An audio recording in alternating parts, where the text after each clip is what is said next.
Chemical को जब छोड़ने की बात आती है तो सबसे पहला काम आप ये करो कि ऐसी फसलों का चुनाव करो जिनमें बहुत कम मात्रा में केमिकल का इस्तेमाल किया जाता है। जितनी प्रकार की ये केमिकल फ्री फार्मिंग के कॉन्सेप्ट्स हैं ये एरिया वाइज डिफर करते हैं। तो गन्ने के साथ में आप जो है दलहन को साथ लीजिए, या गन्ने के बीच में आप हल्दी की जैसे खेती भी कर सकते हैं।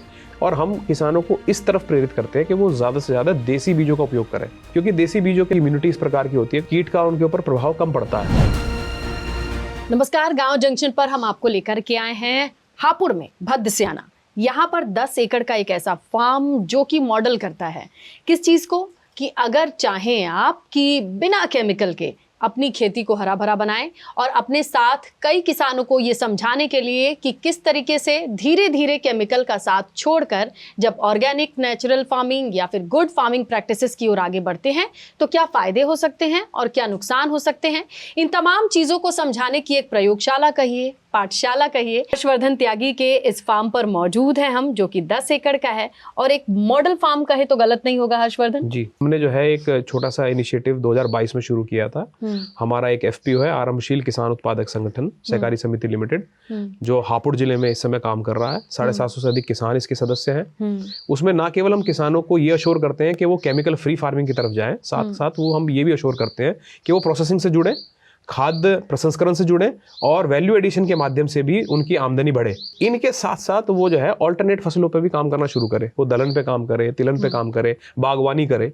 तो बागवानी के साथ साथ आजकल एग्रो फॉरेस्ट्री का मॉडल चल रहा है। आप खेत के जो चारों तरफ आपके जो बाड़ होती है उसमें जो है आप टिम्बर प्लांट्स को ग्रो कर सकते हैं। पहले हम यही सिखाते हैं किसानों को कि वो मल्टी क्रॉपिंग पे कैसे आए। फिर मल्टी क्रॉपिंग करते हुए हम उन्हें सबसे पहले ये समझाते हैं कि केमिकल को जब छोड़ने की बात आती है तो सबसे पहला काम आप ये करो कि ऐसी फसलों का चुनाव करो जिनमें बहुत कम मात्रा में केमिकल का इस्तेमाल किया जाता है। जैसे हम बात करें दलहन की, तो दलहन में जो है ऑलरेडी नाइट्रोजन फिक्सिंग बैक्टीरिया होता है, राइजोबियम इनकी जड़ों में।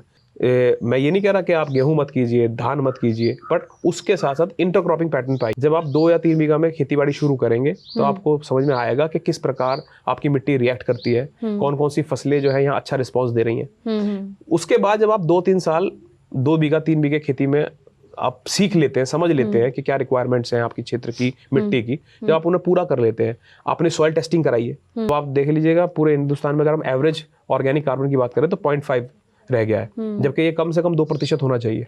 तो वो आप जब आप मिट्टी की जांच कराएंगे 6 महीने में, आप इस प्रकार के प्रैक्टिसेस करेंगे, जैसे ग्रीन मैन्योरिंग, हरी खाद लगाना है, हरी खाद लगा के उसको खेत में जुतवाएंगे। आप जो है कंपोस्ट का इस्तेमाल करना शुरू करेंगे तो आपका ऑर्गेनिक कार्बन बढ़ेगा। अगर आप 10 बोरे डीएपी के लगाते हैं तो आप जो है 3 बोरा डीएपी कम कर दीजिए, 7 बोरा लगाइए, और उसके 3 बोरे के एवज में आप थोड़ा सा हरी खाद का उपयोग कीजिए, या आप जो है कंपोस्ट का इस्तेमाल करके देखिए। तो ऐसे करते हुए दूसरे साल में जब आप जाओगे तो 50% आप खाद जो है केमिकल कम करिए।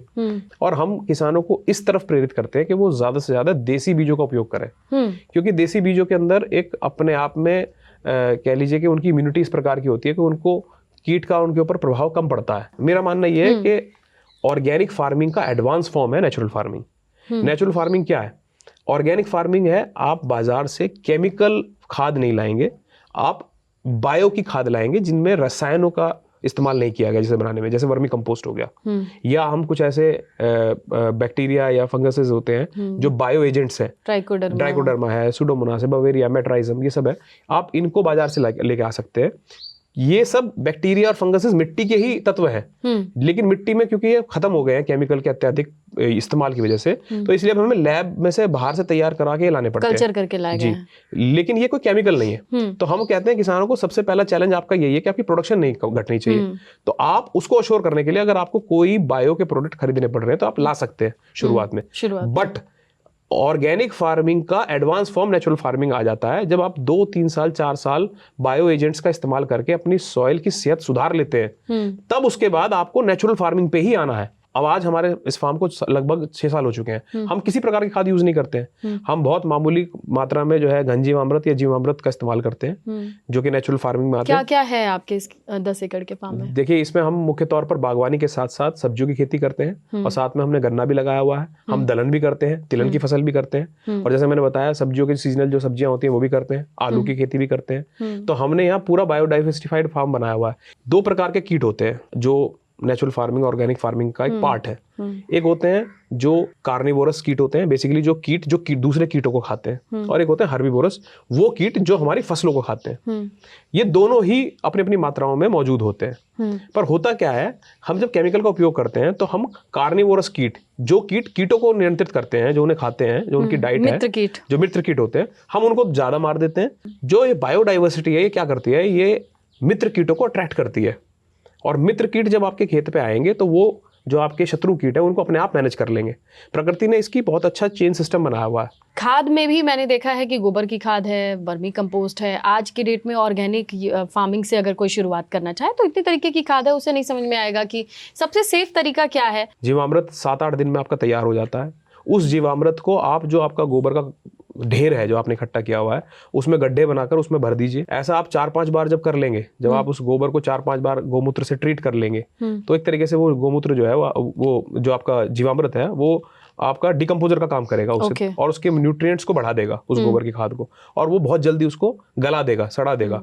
आज हमारी खाद की निर्भरता बाजार पर हो गई है। आज हमारी कीटों को नियंत्रित करने में रखने वाली जो ये पेस्टिसाइड्स है, इनकी निर्भरता बाजार पर हो गई है। ये दोनों ही चीजें आप जब अपने नियंत्रण में ले आएंगे, जब किसान ये अपने नियंत्रण में ले आएगा, तो खेती की लागत कम होगी। ना केवल लागत कम होगी, बल्कि किसान को ये समझ में भी आएगा कि बेसिकली फार्मिंग है क्या। फार्मिंग और कुछ नहीं है, 5 तत्वों और कुछ बैक्टीरिया के समावेश से होने वाली एक गतिविधि है। हम जो 5 तत्वों की बात करते हैं, वायु, अग्नि, जल, पृथ्वी, नभ, इन 5 तत्वों के बैलेंस से ये खेती होती है। देखिए, मुझे लोग कह रहे थे बायोडाइवर्सिटी मतलब कि विविधता, जैव विविधता बढ़ानी है आपको। कुछ लोग कहते थे कि मेड़ पे अगर पेड़ लगाएंगे तो उसकी छाया से हमारी उपज घट जाएगी। तो हम ये कह रहे हैं कि हर चीज का एक ऑल्टरनेट है। तो हल्दी भी तो आपको आउटपुट देगी, और ना केवल वो आउटपुट देगी, आपकी जैव विविधता बढ़ाएगी, मिट्टी की पोषण को बढ़ाएगी, और साथ में जो मित्र कीट है उनको अट्रैक्ट करेगी। फिर भी अगर आपके कीटों का प्रकोप आ रहा है तो जैसे मैंने बताया शुरू में, आप बायो एजेंट्स का इस्तेमाल कर सकते हैं जो बाजार से उपलब्ध है, जो कि कीटों को मैनेज करने में आपका सहायता करेंगे। जी। आप कीटों के प्रभाव को रोकने के लिए कीट नियंत्रक अपने फार्म पर खुद तैयार कर सकते हैं। लगभग 40 से 45 दिन का समय इसमें लगेगा। इसको बनाने की लागत ज्यादा नहीं है, बट आपकी फ्रीक्वेंसी ज्यादा हो जाएगी। आपको हो सकता है, आप रसायनों में जैसे हम देखते हैं, रासायनिक खेती करने वाले लोग एक स्प्रे करते हैं, 10-15 दिन तक उनका स्प्रे जो है वो काम करता है, कीट मर जाते हैं। हमारे जो ये नेचुरल फार्मिंग के जो ये चीजें हम तैयार करते हैं, इनका असर 3 से 4 दिन 5 दिन तक रहता है। ये बात आपने सही कही है, इसीलिए फेरोमोन ट्रैप्स काम करते हैं, क्योंकि ये लोग खुशबू पे काम करते हैं। को हमें क्या करना होता है, हमें कीटों से अपनी फसल की रोकथाम करनी है। हमें कीटों को भगाना है, मारना नहीं है। केमिकल में हम कीटों को मारते हैं, तो हम, और उसके साथ हमारे मित्र कीट भी मरते हैं। जी। तो जब हम इस तरह के दशपर्णी अर्क हो गया, या नीमास्त्र हो गया, या अग्नियास्त्र हो गया, हम जो है लहसुन की चटनी, प्याज की चटनी, हरी मिर्ची चटनी, इसका उपयोग करते हैं, इनके पेस्ट बनाते हैं, उसका स्प्रे करते हैं, तो वो भी क्या करता है, वो एक प्रकार की स्मेल बदल देता है। उस स्मेल से वो कीट छोड़ के चले जाते हैं कि शायद उन्हें लगता है कि शायद वो फसल नहीं है जिसे हम खाने आए। आपका बहुत बहुत धन्यवाद हर्षवर्धन, इतनी सारी इन्फॉर्मेशन के लिए। अगर आपको ये जानकारी अच्छी लगी हो तो लाइक कीजिएगा, कोई सवाल हो हर्षवर्धन के लिए तो कमेंट कीजिएगा, रिप्लाई करेंगे। ऐसी ही जानकारी के लिए आप बने रहें गांव जंक्शन के साथ। गांव जंक्शन को सभी सोशल मीडिया प्लेटफॉर्म्स पर फॉलो करें। व्हाट्सएप चैनल और जीमेल आईडी पर भी संपर्क साध सकते हैं।